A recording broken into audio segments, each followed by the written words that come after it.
ٹھیک ہے نا. اب بچے دیکھتے ہیں اپنے ارد گرد موبائل دیکھتے ہیں کہ ماں باپ بھی موبائل میں مصروف ہیں، چاچو بھی موبائل میں مصروف ہیں، سارے گھر کے افراد موبائل میں مصروف ہیں. اب بچہ دیکھے گا کہ یہ کوئی ہے چیز کہ جس میں سارے مصروف ہیں، لیکن کیا یہ اچھا ہو اگر لوگ نبی پاک صلی اللہ علیہ وآلہ وسلم کا ذکر کریں، لوگ نماز پڑھیں، حضور کے نام کی محفل سجائیں، حضور کا ذکر گھر میں بیٹھ کر کریں، پھر اولاد بھی سمجھے گی کہ یہ جس ہستی کا ذکر کر رہے ہیں وہ کوئی ہستی عام ہستی نہیں ہے، وہ سارے اس کے ساتھ پیار کرنے والے ہیں. پھر ان کو بھی یہ پتہ ہوگا کہ یہ ہستی جو ہے، میں نے پچھلے دنوں ایک بات کی تھی کہ ہمارے اسکولوں میں اور ہمارے گھروں کے اندر لوگ نبی پاک صلی اللہ علیہ وآلہ وسلم کا نام اس طرح لیتے ہیں کہ جس طرح کہ کسی اجنبی بندے کا نام لیا جاتا ہے. یقین جانیں، حالانکہ نبی پاک صلی اللہ علیہ وآلہ وسلم کا نام محمد حضور کا ہی نام ہے، نبی پاک کا نام ہے، یہ اس میں کوئی شک نہیں. لیکن ہماری یہ عادت ہے، ہمارے بزرگان دین سے ہم نے یہ سنا ہے، اسلاف سے ہم یہ دیکھتے آ رہے ہیں. آپ علماء کو پڑھیں، ان کی کتابیں پڑھیں، انہوں نے جب بھی کتاب میں حضور کا ذکر کیا ہے صفات کے ساتھ ذکر کیا ہے، نام نہیں لیا. نبی پاک صاحب الولاق فخر کائنات صلی اللہ علیہ وآلہ وسلم اس طرح ذکر کرتے ہیں. مدارس کے اندر اس طرح نام لیا جاتا ہے، کتابوں میں اسلام. لیکن اسکولوں میں کیا ہوتا ہے، وہ ایک لفظ لکھا ہوتا ہے حضرت محمد صلی اللہ علیہ وآلہ وسلم جی. جس طرح وہ دیگر کتابوں میں کسی سائنسدان کا نام پڑتا ہے، جی فلاں نام کا سائنسدان، فلاں نام کا سائنسدان، فلاں جناب شعبے کا موجد فلاں بندہ، اس کا نام جس طرح لیتے ہیں اسی طرح بچے نام لیتے ہیں.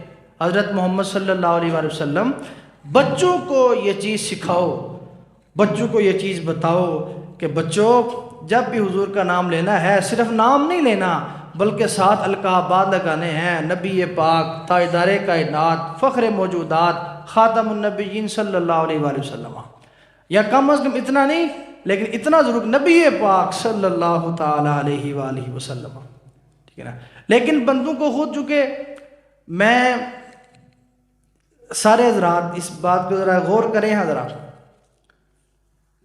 کہ دن بھر میں انہوں نے جب ان کی اولاد چھوٹی تھی کہ دن بھر میں کتنی بار انہیں حضور کا نام لیا.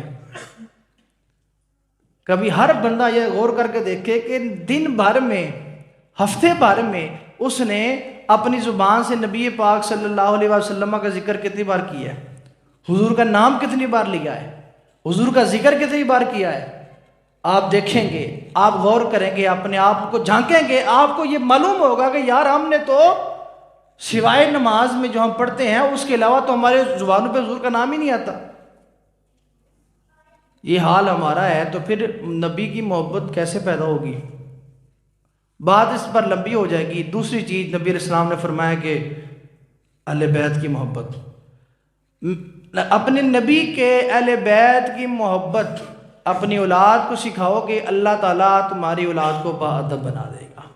یعنی پتہ یہ چلا کہ اہل بیت علیہم السلام کی جو محبت ہوتی ہے اس کا اثر یہ ہوتا ہے، اس کی تاثیر یہ ہوتی ہے کہ آپ کی اولاد باادب ہو جاتی ہے. اللہ نے اہل بیت کے ناموں کے اندر یہ تاثیر رکھی ہے، ان کے ذکر میں یہ تاثیر رکھی ہے. اور تیسری چیز قرآن کی محبت سکھاؤ اپنے بچوں کو تو بچے کیا ہو جائیں گے؟ باادب ہو جائیں گے. اب ظاہر سی بات ہے اگر کسی بچے کے دل میں قرآن کی محبت ہی کوئی نہیں وہ پڑھے گا نہیں.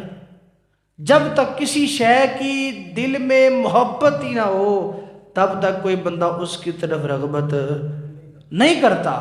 جب رغبت نہیں کرے گا اس کو بیٹھ کر پڑھے گا نہیں، اس کو سمجھے گا نہیں، پھر اس میں جو اللہ تعالیٰ نے احکامات بیان فرمائے ہیں وہ نہیں سمجھے گا تو آپ پھر دیکھ لیں جی. حالانکہ نبی علیہ السلام کا ارشاد گرامی ہے کہ قرآن کی محبت سکھاؤ. کیوں سکھاؤ؟ نبی علیہ السلام نے ارشاد فرمایا کہ حضرت سیدہ عائشہ صدیقہ رضی اللہ تعالی عنہ آپ سے کسی نے پوچھا کہ نبی علیہ السلام کے اخلاق کے بارے میں بتائیے. سیدہ عائشہ صدیقہ رضی اللہ تعالی عنہ نے فرمایا کہ تو نے قرآن نہیں پڑھا، قرآن سارے کا سارا حضور کا اخلاق ہے. اور مزے کی بات آپ کو میں یہ بتاؤں کہ نبی پاک صلی اللہ علیہ وآلہ وسلم نے کیا ارشاد فرمایا؟ فرمایا کہ اللہ نے میری تربیت قرآن کے ذریعے فرمائی، قرآن کے ذریعے میری تربیت فرمائی ہے۔ اور امام الانبیاء یہ فرما رہے ہیں کہ قرآن کے ذریعے اللہ نے میری تربیت فرمائی ہے۔ جب حضور یہ فرمائیں تو اگر آپ اپنی اولاد کے دل میں قرآن کی محبت اجاگر نہ کریں، قرآن کی محبت نہ سکھائیں، تو پھر ان کے دل میں پھر قرآن کی محبت نہیں، ادب بھی کوئی نہیں آئے گا۔ ہاں قرآن کی محبت آئے گی تو قرآن پڑھیں گے، قرآن سمجھیں گے، اللہ تعالیٰ ادب کی دولت عطا فرما دے گا، ٹھیک ہے نا۔ لیکن ہمارے ہاں حساب الٹ ہے، الٹ حساب ہے، ٹھیک ہے۔ پوچھیں جا کر، سروے کریں، شہر کی ہر مسجد میں جائیں، میں کہتا ہوں پورے پاکستان کی ہر مسجد میں آپ چلے جائیں اور وہاں کے جو امام صاحب ہیں، وہاں کی جو قاری صاحب ہیں، ان سے بٹھا کر پوچھیں کہ یہ بتائیے کہ بچوں کے جو والدین ہیں ان کا اولاد کے ساتھ قرآن کی تعلیم کے بارے میں کیا سلوک ہے؟ کوئی اکا دکا پورے پاکستان میں آپ کو نظر آئے گا کہ جناب کہ جو بندہ اپنی اولاد یہ چاہتا ہو کہ میں جو بچے مدرسوں میں داخل کرواتے ہیں، سبحان اللہ جی، وہ تو واقعی ان کے دل میں ہوتا ہے کہ یار میرا بچہ حافظ بن جائے، میرا بچہ، وہ داخل کروا دیتے ہیں، وہ پرواہ نہیں کرتے۔ لیکن وہ لوگ کہ جو محلوں میں رہتے ہیں، جن کے بچے سکول پڑھتے ہیں، وہ دیکھیں ذرا کہ ہماری توجہ قرآن کے حوالے سے بچوں کے ساتھ کتنی ہے۔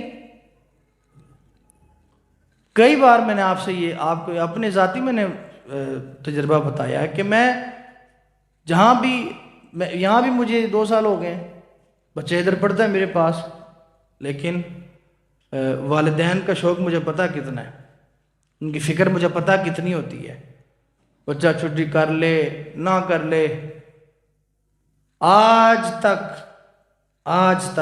2 سال مجھے ہو گئے، آج تک کسی کے والدین نے آ کر پوچھنے کی زحمت نہیں کی ہمارا بچہ کیسا پڑھ رہا ہے۔ کسی نے مجھے ایک بندہ نہیں میرے پاس آیا۔ الٹا میں آکھا سی بچے قرآن پڑھنا، شلوار قمیض پا کے آن، میں نے کہا جی بچے سکول جاتے ہیں تو ان کا ایک یونیفارم ہوتا ہے، اس کے بغیر وہ سکول داخل ہونے نہیں دیتے، جرمانہ کرتے ہیں۔ میں نے کہا یہ تو قرآن ہے، اللہ کی کتاب ہے جی، تو یہاں پر آؤ، چلو کم از کم اتنا ضرور کر کے آؤ کہ شلوار قمیض پہن کے آؤ۔ تو جناب وہاں پہ وہ شکایتہ لے کے آ گئے، ساڈے کول اٹھ سپورٹ کے کپڑے دین نہیں ہوندے، ساڈے کول یہ نہیں کرنا ہوندا، ساڈے کول وہ نہیں کرنا ہوندا جی۔ ہاں جی یہی بات ہے۔ کئی دفعہ بچہ میرے پاس آتا ہے جی کیوں نہیں کل آئے؟ کر صاحب آنکھ سے کھلی ہے۔ میں پوچھتا ہوں کہ بیٹا سکول گئے تھے؟ جی سکول میں گیا سا۔ سکول کے وقت آنکھ کھل جاتی ہے، قرآن پاک کی تعلیم کے وقت آنکھ نہ کھلے کوئی مسئلہ نہیں۔ کیوں؟ مائیں رات سوتی ہیں، انہوں دے ذہن چ یہی ہوندا ہے صبح اٹھنا وے بچہ نے سکول کلنا ہے، وہ نہ ذہن چ کوئی نہیں صبح اٹھنا وے میں آپ بھی نماز پڑھنی ہے، میں بچہ نو تیار شیار کر کے جناب قرآن۔ ایک لاہور میں میرے ایک دوست تھے، بزرگ تھے، تو مجھے وہ اپنی بات بتا رہے تھے، کہتے ساڑی ماما سانو صبح کہنا اٹھو نماز کا ٹائم ہو کے جاؤ مسجد سے، اساں جانا مسجد سے، یہ فجر کا ٹائم ہی شروع نہیں سی ہویا ہوندا۔ اور ہماری مائیں ہمارے ساتھ یہ کرتی تھی، فجر کا ٹائم بھی شروع نہیں ہوا کہ ہمیں کہاں بھیج دیا مسجد کے اندر۔ تو قرآن کی محبت سکھائیں گے تو اللہ تعالیٰ آپ کی اولاد کو ادب کی دولت عطا فرمائے گا۔ اس لیے خدا را اپنی اولاد کے ساتھ ہی یہ ظلم نہ کریں، ان کی قرآن کی جو اچھی تعلیم ہے اس کا انتظام کریں، ضرور انتظام کریں۔ اتنا خرچہ آپ اسکولوں میں کر دیتے ہیں، اس سے آدھا خرچہ بھی آپ نے قرآن کی تعلیم پر لگایا ہوتا تو آج آپ کا بچے قرآن اچھا پڑھتے۔ جتنے نوجوان جڑے بیٹھے ہوندے نے موبائلاں تے سٹیٹس لے کے، کدی فیس بک تے، کدی کسے تے، خدا کی قسم ہے آپ ان کا قرآن سن لیں جی، 2 لائنیں یہ 5 منٹ میں پڑھیں گے، پڑھنا مشکل ہے ان کے لیے. کیوں؟ مہربانیاں والدین دیاں. کبھی جا کر پوچھا نہیں، کبھی بچے کو پاس بٹھا کر نہیں پوچھا کہ بیٹا کتنا پڑھ لی ہے، کیا حساب ہے. کبھی جا کر پوچھا نہیں کہ یہ بچہ کیسا پڑھ رہا ہے، اس کو اتنی دیر ہو گئی ہے، اس کے کیا معاملات ہیں. اس کی وجہ یہ ہے، اس کی وجہ سے پھر یہ ہوگا کہ پھر جیسی نیت ویسا پھل، جیسا بیج آپ ڈالیں گے ویسا آپ کو نکالنا پڑے گا. بات اس پر بس سمجھنی چاہیے. بات اگر سمجھ آ جائے تو یقین جانو کسی وقت بڑا بڑا دل دکھتا میرا. پر کل میں ایک بچے نے آکھا کہ تو 3 دن نہیں آیا. جی میں ابو نال منڈی ٹر گیا تھا. اچھا، میں جا اپنے گھر کسی بڑے نے بلا کے لیا. وہ بچہ گیا آج تک آئے نہیں، نہ وہ والد آیا، نہ کوئی میں نے کہ کوئی فکر ہی نہیں کسی کو. تو ایسے حالات کے اندر کل کو یہ رونا مت رونا کہ ساڑی اولاد ساڑی سنتی کوئی نہیں. جب نبی علیہ السلام نے فرما دیا ادب سکھانا ہے تو قرآن کی محبت دینی پڑے گی، اس کے بغیر کوئی چارہ کوئی نہیں ہے جی.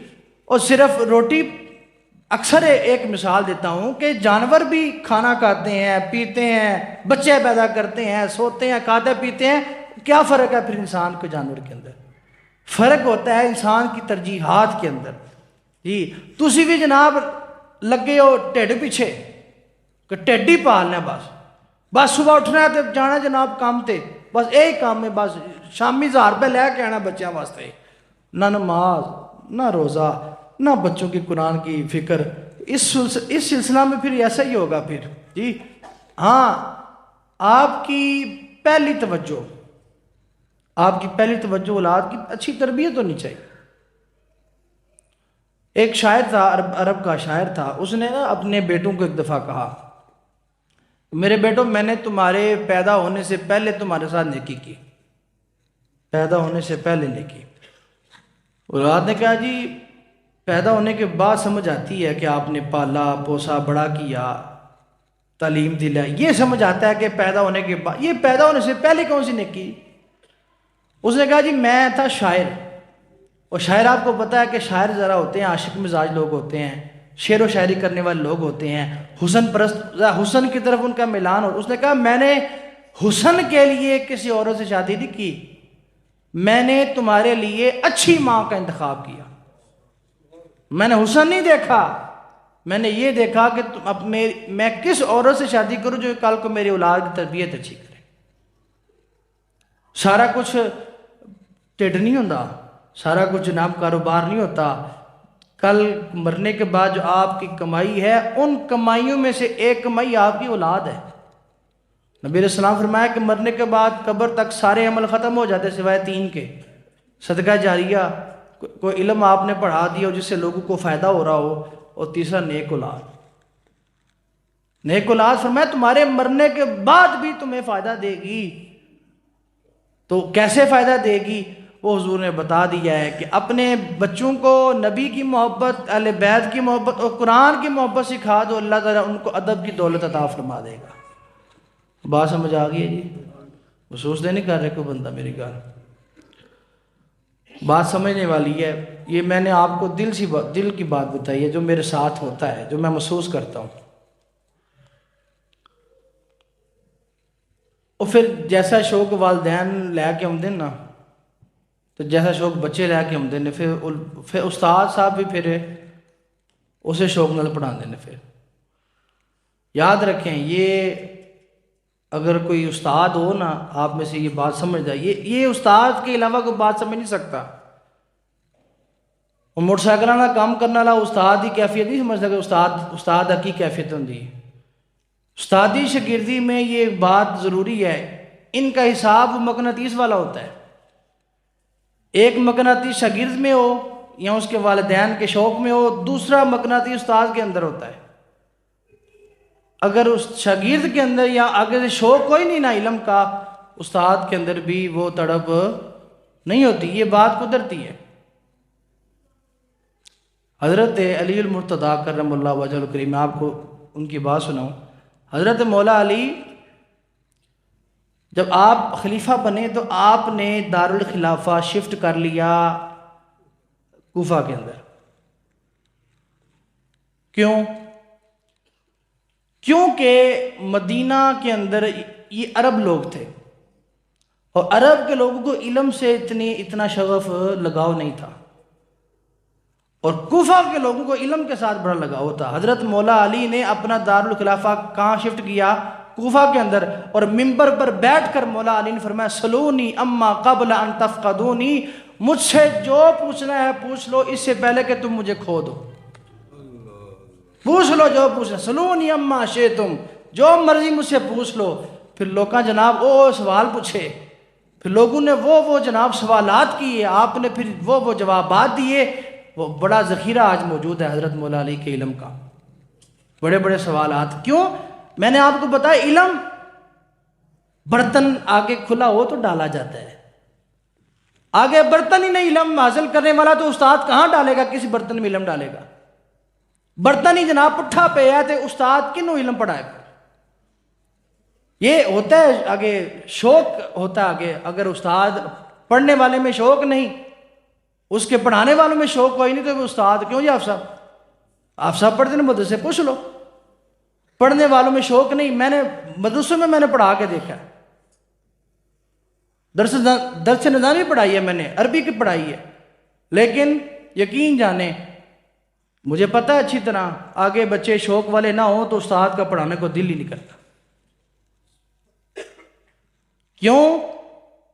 علم اللہ کا نور ہے، اور اللہ کا نور جو ہے وہ ایسے ہی کسی برتن میں ڈالا، اس کے لیے برتن ہونا چاہیے، پھر برتن صاف ہونا چاہیے، برتن پاک ہونا چاہیے. یہ چیز ضروری ہے. اس لیے والدین ذرا اپنے بچوں کے حوالے سے شوق دکھائیں تاکہ فکر کریں کہ میرے بچے کم از کم میں یہ نہیں کہتا آپ اپنے بچے پٹو تے پاؤ مدرسے جی، نہ میں یہ نہیں کہتا. اپنا ذہن ہے، جس کا جو پہنے ڈالے مسجد میں نہ ڈالے، لیکن اتنا میں ضرور کہوں گا آپ کے بچے بنیادی طور پر قرآن مجید ان کو اچھا پڑھنا آنا چاہیے.